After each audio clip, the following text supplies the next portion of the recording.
For those of you who don't know me, my name is Devan Gracyalny, and I'm the president of the West Allis Historical Society. I put together a couple of these presentations, and this one just happens to be about the churches of West Allis. So while I'm researching these churches of West Allis, we find out that this country actually was kind of founded by people right after the Reformation. Now remember the Reformation, Martin Luther and Henry VIII, these people, they were kind of breaking away from the original Catholic Church that was all over Europe, and it just so happened they were doing it right at the same time of the explorers. If you remember Columbus, 1492, and in the 1500s, Magellan and all these different explorers were looking for the Far East, and they ended up bumping into North America.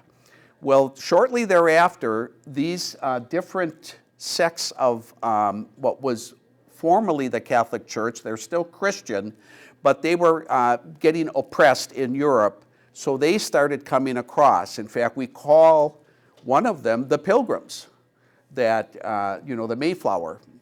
And they actually wanted to have a place where they could do their religion without getting any persecution or any problem. So what happened is that all of the Christian churches that started in Europe, a lot of them came to this country and were on the East Coast. And I put this up there because most of the Christian churches that eventually came to West Allis had their beginnings on our East Coast.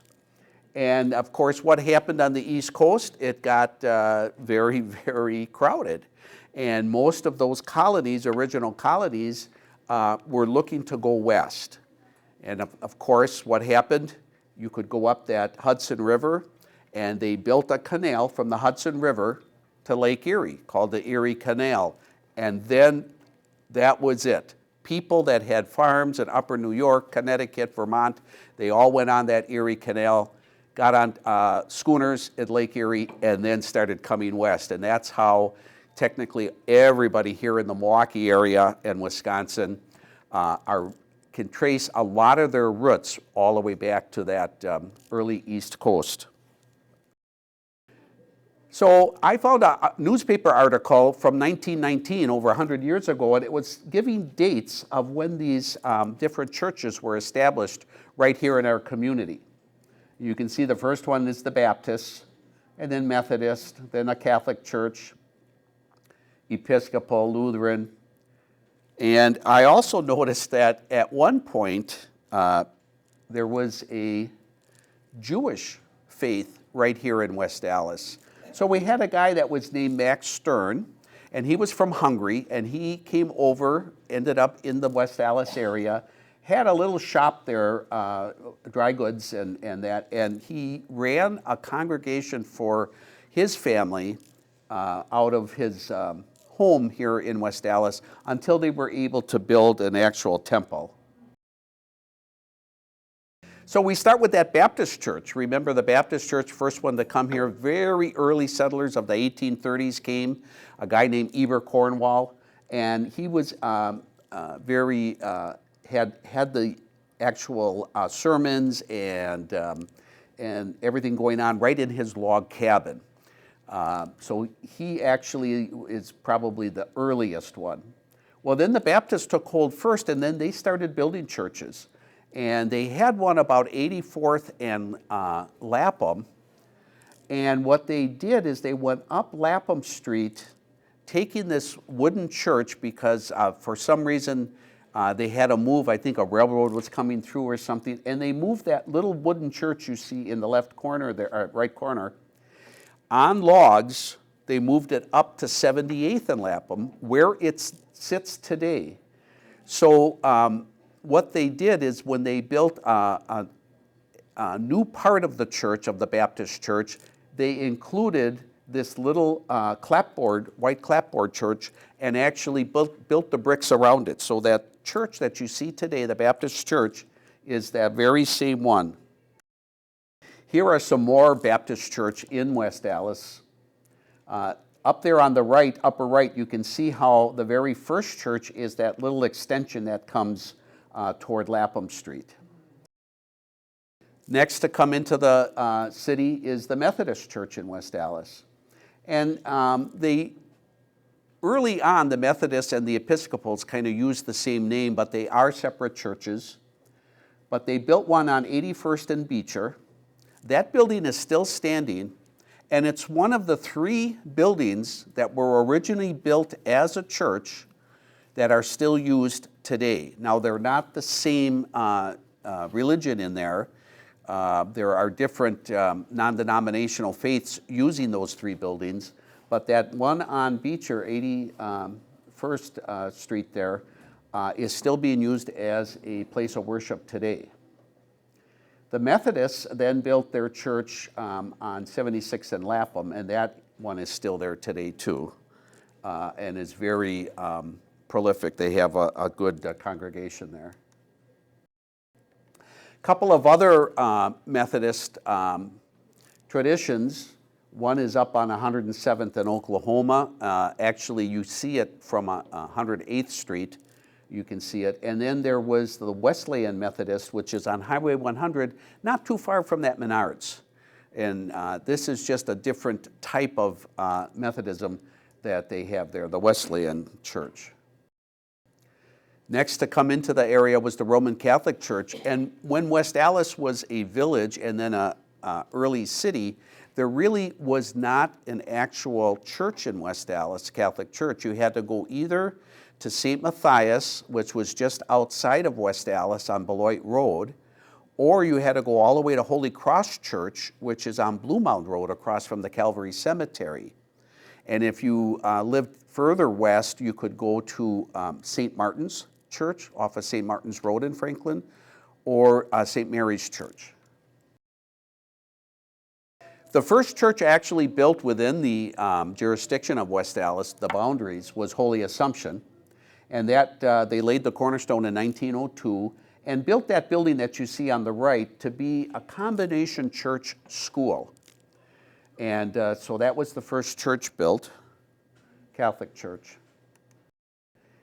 Later on, they separated the school out and built a standalone church on the corner of 71st. And you can still see the first church building, which was used as a school up until they built a new school in the 1950s. The significance of Holy Assumption Church, besides it being the first Catholic church, the pastor of that church was heavily involved in the political and community life of early West Allis. In fact, he actually did a couple of histories of West Allis. One he published in 1912 and another one in 1927. And he was involved in the park system. He sat on the park board and was responsible for getting Greenfield Park organized and set up as a county park.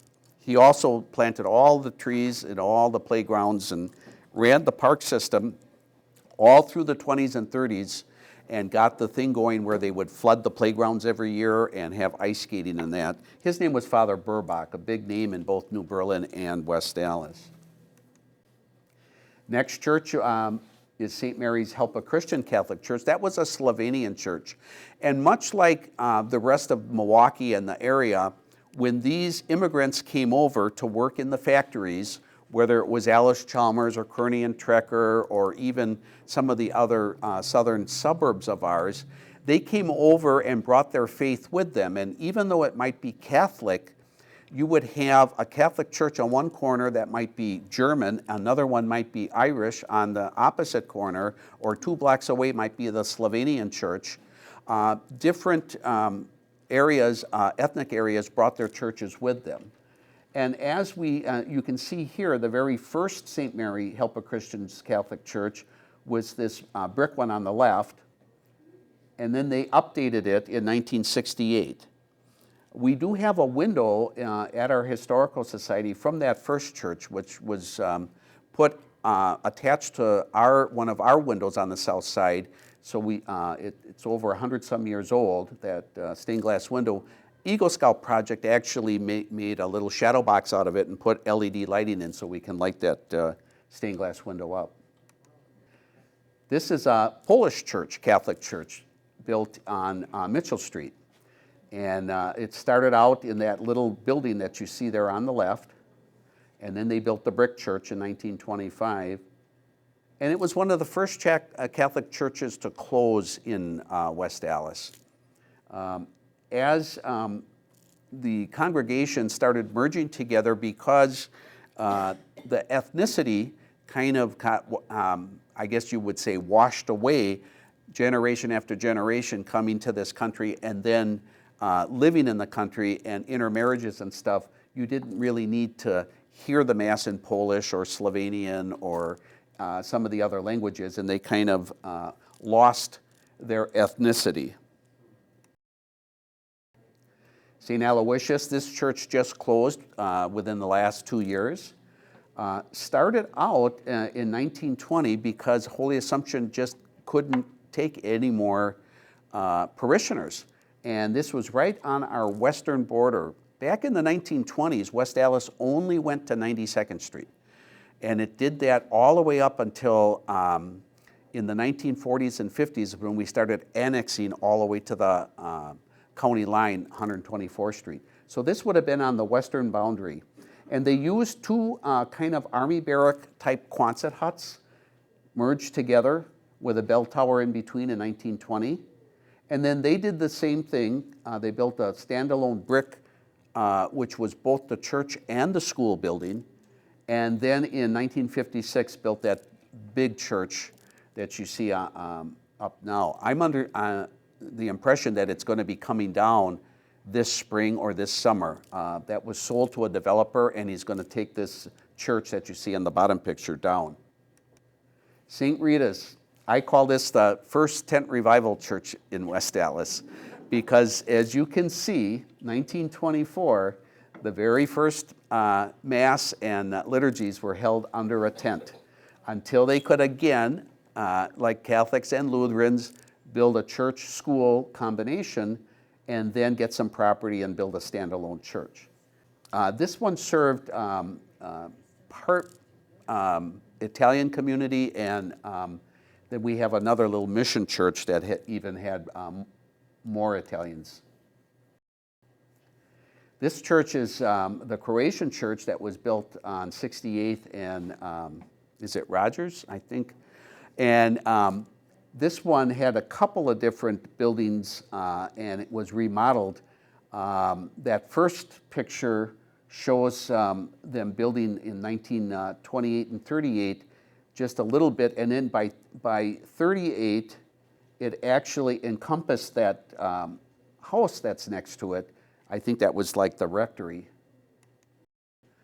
And then we had a couple of mission churches. This one happens to be Our Lady of Mount Carmel Catholic Church, served an Italian community. It is still being used as a church now, but it's a non-denominational church. Then out west, now I told you in the 1950s we annexed from 92nd all the way to 124th. And then St. Aloysius, much like Holy Assumption, got so big it couldn't accommodate, even though the church was huge, could not accommodate all of the families. So two churches that were built as daughter churches of St. Aloysius, one of them is Immaculate Heart of Mary on 116th and Madison. They used an old barn, a converted barn in 1948, and then built this church. The other one, I call it the Pizza Hut Church on 106th and Lincoln, and it happens to be my own parish church, Mary Queen of Heaven. Because of the roof line, it looks just like a Pizza Hut, but that is another daughter church of St. Aloysius, where in the 1958 and then 1968, they built this church to accommodate families that were a little west of St. Aloysius. Now, interestingly enough, in the last 5 years, all three of those churches, Aloysius, Mary Queen of Heaven, and Immaculate Heart of Mary, have merged and now are called Mother of Perpetual Help. So just like they kind of were born out of St. Aloysius, now they're all kind of shrinking and going back into one congregation. Presbyterians Church in West Allis, several denominations of them. As you can see, the Presbyterian church, that church that's by the gas station where just east of where National and Greenfield meet on 60th and National. That was the church built there on the left. And then the United Presbyterian Church, that's that little church on 73rd and Orchard, which the church building is still there and is also still used as a church. That was built as United Presbyterian Church.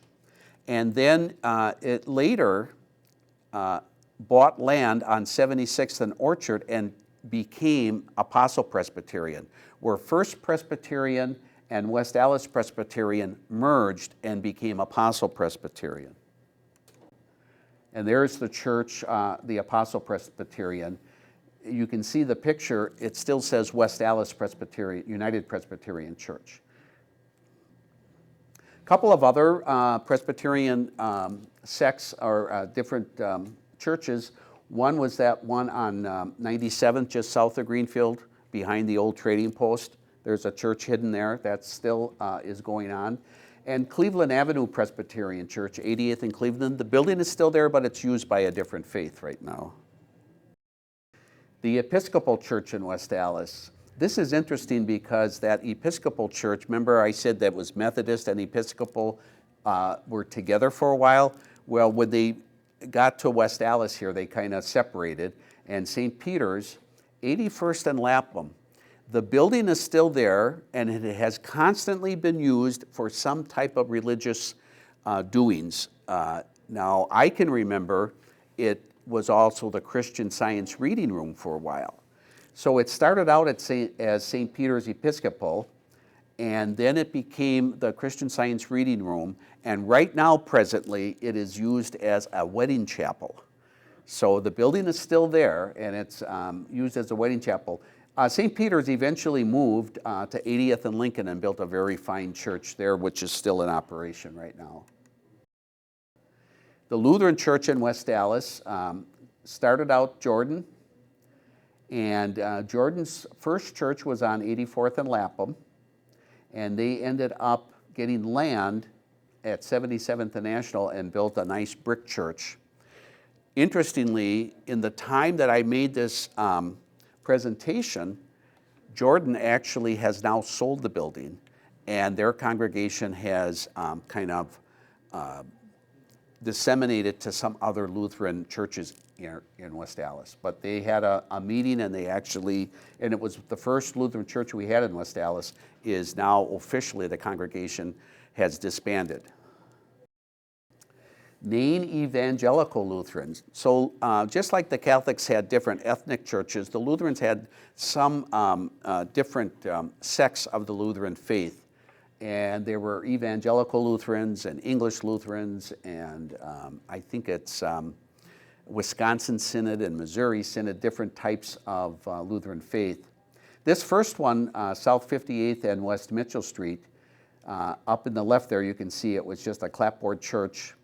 And eventually they built this beautiful church that's still standing today, and it is still used today and still called Nain. Several other Lutheran churches here in West Allis. There's the Greenfield Park Lutheran Church. Everyone knows Good Shepherd there, 100th and Madison. And that 100th Street used to be called Barnacle Avenue. So it's just, you can see it from the freeway. And then the First Lutheran, 74th and Lapham, and Mount Hope on 87th and Beecher. Again, they have different congregations with different, they have a little bit different liturgies and that.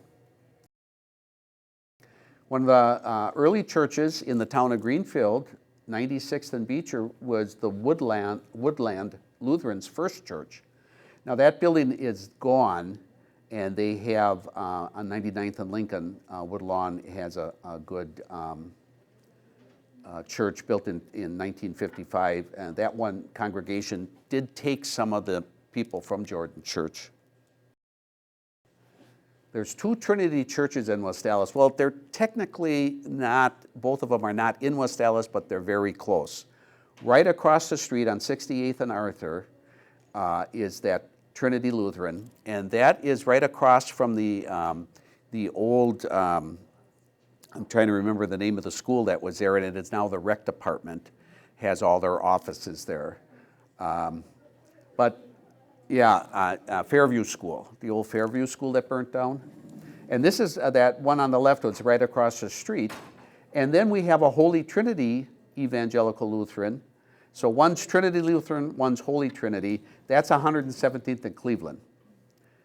And that's an ELCA church, and I'm not sure, so there's a difference between the Evangelical Lutheran Church and the Missouri Synod and the Wisconsin Synod. I'm not real certain what those differences are.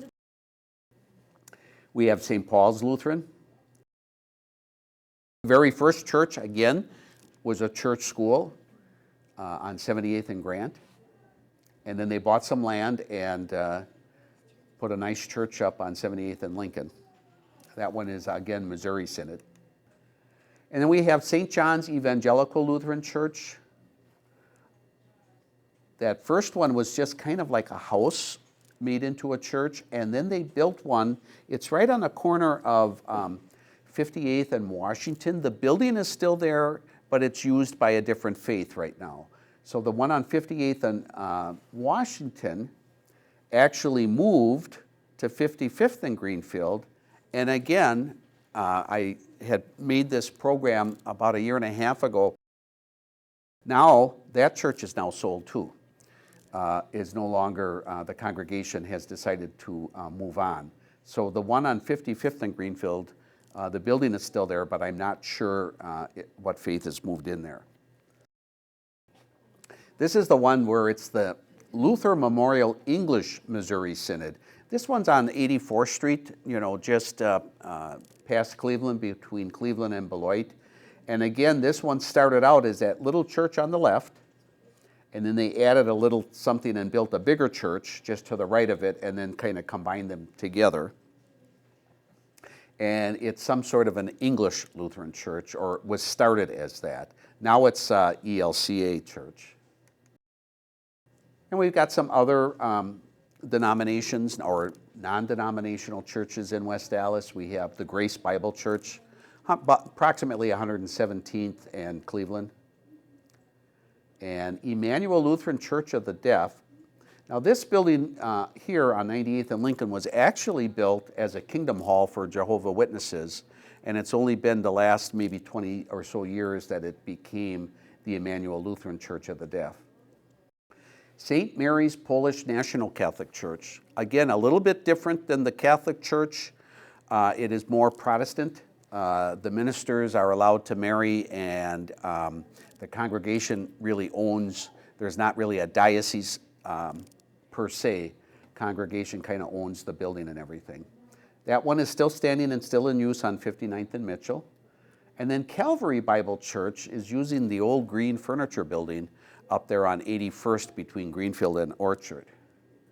And now we have some churches that kind of moved into former commercial buildings that were built in West Allis. Everyone knows that that Epikos Church there, where National and Greenfield meet, that used to be a theater. That was the Paradise Theater building. And they were able to kind of save the building and repair it. And then this is kind of a mission church. There's another Epikos congregation on the northwest side of Milwaukee, and they branched out to the south side here. And then Cross Point Church, for years, they met on Sundays, they met at the Nathan Hale. I think they used the auditorium for their services. And then they were able to move into the old, I'm trying to remember what that was. It moved across the street, Goodwill, the old Goodwill building, yeah. Everybody remembers our Masonic Hall building? 414 Church, it's called. A non-denominational Christian church. And believe it or not, they're the ones that bought the Jordan building on 77th and National. So they moved out of this building and are now in that building. I have not, I've got a commission meeting tomorrow, a historic commission meeting, try to find out what they're going to do with that, this building, if they're going to use it as a church yet, or if they're going to get it back on the tax rolls, use it for some other commercial purpose. Oh, here's where I put in the slide that they just moved. So now this old Jordan Lutheran is now the 414 Church. We got a couple at St. John's Lutheran. Remember we talked about that one on 58th and Washington? There's kind of like a before, you can see the spire and everything. Well, they took the spire down, but it's still used as a church today. It's called Victory in Christ Ministries. Here's another one. This is the one was on 81st and Beecher. Remember, it was built as the Methodist Episcopal Church, and then it ended up being the Methodist Church, and now it is, what did I put down? Seventh-day Adventist Hispanic Maranatha Church. But that building is still in use. You can see what it looked like back in, maybe 100 years ago, and what it looks like today. Remember telling you about St. Peter's Episcopal? Here are the two different, it's the same building, they just did the siding a little different and put maybe, it looks like they put an extension on the front and took those two windows from that upper right picture and just put them on the front of that church. And again, it's now used as a wedding chapel. This is some of the exhibits. I brought some along on the tables here, but in the museum, we have an actual area where we celebrate all of the churches of West Allis. And as you can see, I remember telling you about the stained glass windows that we recovered from several of the churches. You can see we have them mounted, and they really look nice in there. The resources that I use to get these churches and talk about the churches are in our local history resource room, which is down in the lower level of our museum building. And we actually have a file that has a binder for each church. So even if the church is long gone, we still keep that binder, and we would put in there bulletins and histories and anything written up about the origins of the churches. And then we also celebrate in our monument circle, which if a church building has to come down or something like that, we try to save some architectural artifact from it. And here's just a sampling. This particular one, that bell in the lower right corner, that's the very bell that was in that Mary Help a Christians church, that Slovenian church there on 61st and Madison. These other artifacts came from that St. Joan Antietam convent, which was attached to that early mission church that was Mount Carmel, the mission church up there where Lincoln and Beloit meet up there about 67th. So we kind of save what we can from the inside, from the outside, and celebrate it by putting it on exhibit. Here's that shelf number 2. I believe they even put like the red binders are Lutheran and the black ones are Catholic, and the Baptist and that. So we try to save what we can when we can and put it into these binders so anybody doing research can maybe find something that they're looking for in there.